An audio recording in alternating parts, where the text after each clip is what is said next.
Ready for an adventure? Today we're up to the coast of Normandy, to a place that's both a natural wonder and a historical marvel, France.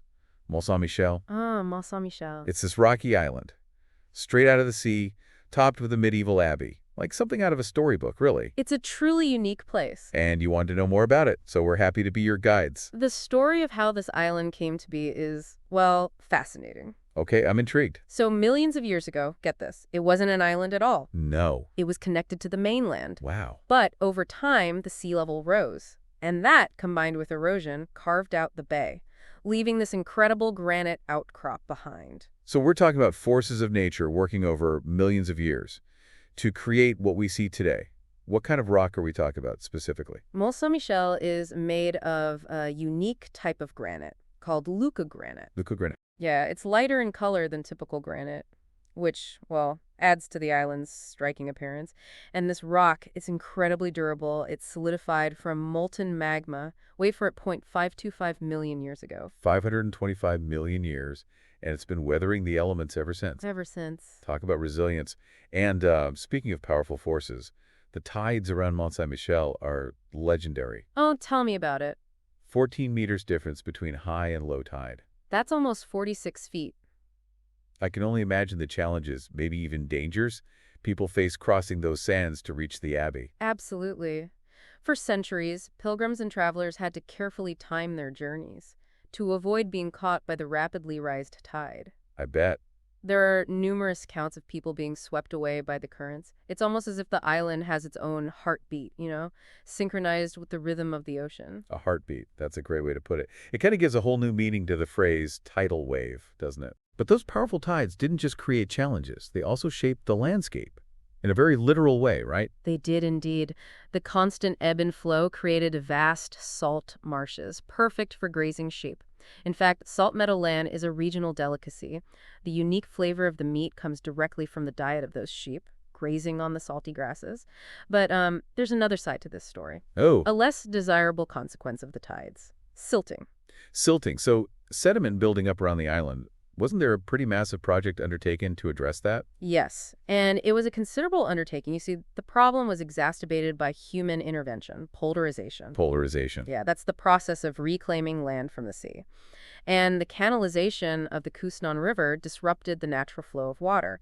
This, in turn, led to increased sedimentation, and the island was slowly being connected to the mainland. So they had to do something. Exactly. To counteract this, in 2006, they launched a €200 million project to restore the island's tidal character. Wow. Big project. That involved a new bridge and a hydraulic dam, if I recall correctly, all designed to help the water flow more freely around the island. Precisely. The idea was to mimic the natural tidal patterns as much as possible, allowing the tides to do what they do best, sculpt the landscape, and carry away the excess sediment. Makes sense? Right. And did it work? Well, There was a pretty remarkable event, a super tide back in 2015, that really put the project to the test. oh, that super tide was something else. The new bridge, designed to withstand even the highest tide, was completely submerged. It was a dramatic demonstration of the power of nature.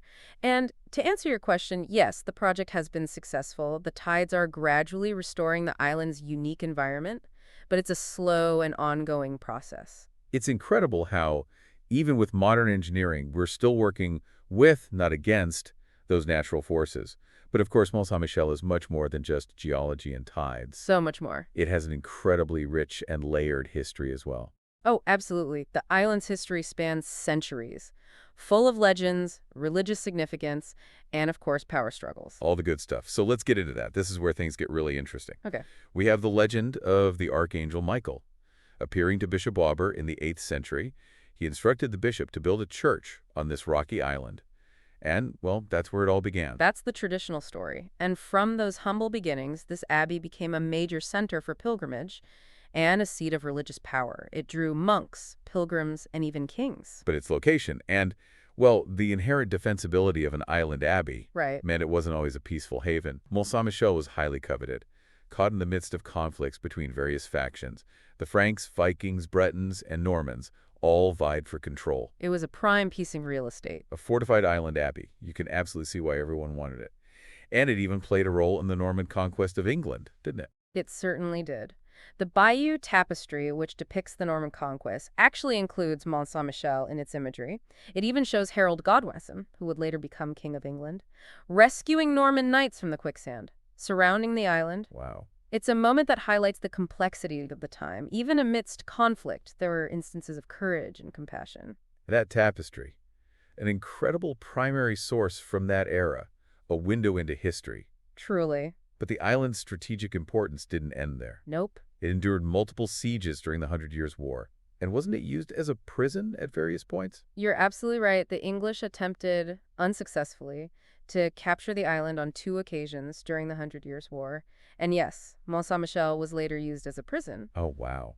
It served that function during the Ancien regime and even as recently as World War II. That's crazy. It's remarkable how a place that symbolizes faith and beauty also served such a starkly different purpose. Talk about a complex and layered past. But let's get back to the Abbey itself. Its architecture is simply stunning. Can you tell us more about how it evolved over the centuries? Certainly. In the 11th century, William of Vulpiano, a highly regarded architect, was tasked with designing the Abbey church. His vision was bold, to say the least. He wanted to place the transept crossing, the very heart of the church, at the peak of the mount. Ambitious. To say the least. I could only imagine the engineering challenges they must have faced, building on such a steep, rocky site. It was a monumental undertaking. To support the massive structure, they had to create a whole network of underground crypts and chapels. Wow, really? This feat of engineering was a testament to their skill and determination. And the Romanesque style, with its rounded arches and thick walls, set the stage for how the Abbey would develop in the future. But the Abbey's architectural story doesn't end there. There are some distinctly Gothic elements as well. Exactly. In the 12th century, Robert de Thorny, a powerful figure who supported Henry II of England, reinforced the existing structure and added the main facade of the church. Then, in 1204, disaster struck. A fire, intentionally set during a siege, ravaged the abbey. Oh, no. The roofs caved in and a significant portion of the structure was severely damaged. Oh, what a terrible loss. How do they even begin to rebuild after such a devastating fire? King Philip Augustus, deeply affected by the destruction, provided the funds for the reconstruction, and this time they rebuilt the abbey in the then popular Gothic style. This style is known for its soaring, pointed arches, intricate stained glass windows, and emphasis on verticality. It was a dramatic transformation from the Romanesque style. So, from Romanesque grandeur to Gothic elegance, it's amazing how the Abbey reflects those different architectural styles and the passage of time. And we can't forget the fortifications King Charles VI added in the 14th century. Further enhancing the Abbey's defensive capabilities, they built multiple towers, fortified courtyards, and reinforced the ramparts. The Abbey was truly transformed into an imposing fortress. It's like peeling back the layers of time, with each architectural element telling its own story. I wonder what life was like for the people who lived and worked within those walls. That's a great question, and one we can explore, well, as we move on to the next part of our journey through Mont Saint Michel. From those soaring heights of the Abbey, let's shift our focus to the day-to-day life on Mont Saint Michel. As you know, it's a UNESCO World Heritage Site that attracts over 3 million visitors a year. 3 million. It's hard to imagine that many people navigating those narrow streets and stairways. It makes me think of a medieval marketplace. But instead of merchants and pilgrims, we have modern-day tourists. You're not far off. While the island only has a few dozen permanent residents, tourism is truly the heart of its economy. There are shops, restaurants, hotels, catering to visitors from around the globe. But it's not just any tourist destination, is it? I read that there are only about 132 hotel rooms on the entire island. That creates a pretty unique atmosphere, don't you think? Absolutely. It encourages a slower, more intimate experience, especially for those who stay overnight. And that's something the Mont Saint Michel Foundation is actively trying to promote. Really? Yeah, they want to shift the focus away from those hurried day trips and encourage more overnight stays. It's all part of an effort to manage the impact of tourism and preserve the island's character. It makes a lot of sense. Give people a chance to really soak in the atmosphere. I can only imagine how magical it must be to experience the island. After the day trippers head back to the mainland, picture the Abbey, all lit up against the night sky. You can almost feel the weight of history. Which leads us back to the question we're trying to answer. How do places like Mont Saint Michel, steeped in history and spirituality, navigate the modern world while holding on to their unique character? It's a question that goes beyond just Mont Saint Michel. It applies to, well, all those cultural and natural treasures we inherit. It's a question worth pondering. As we as we move into the final part of our exploration. It really is a question that makes you think, doesn't it?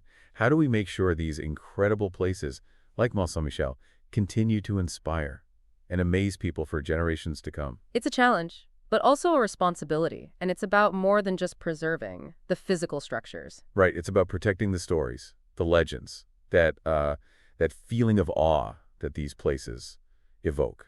Exactly. We've talked about the geological forces that shake the island, those dramatic tides, the architectural wonders of the Abbey. We've touched on the historical figures well, who walked those very streets, the battles that raged, and the prisoners held within its walls. It feels like we've covered so much ground, and yet I still feel like we've only just scratched the surface. There's always more to discover, more to learn. And that's the beauty of a place like Mont Saint Michel. It invites us to explore, to question, to connect with something larger than ourselves. So what does all of this mean for you listening right now? Maybe it's a nudge to seek out those places that spark your curiosity, the places that challenge your assumptions and leave you in awe.